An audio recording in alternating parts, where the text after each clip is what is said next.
Hi everyone, I wanted to talk to you today about saving your files in different formats. It's actually really quite easy.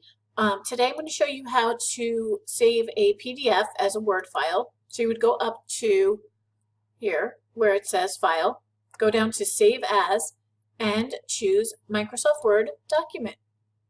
It's really that simple. Then you name your document and save it wherever you want to save it. If you want to save your file as a PDF, you're going to have the Adobe program. So if you don't have that, you can't do it.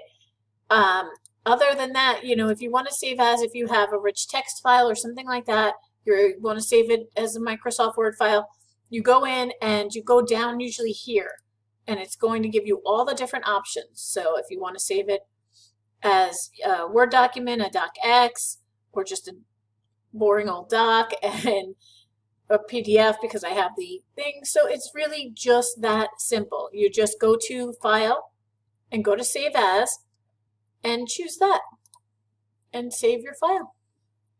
Thank you.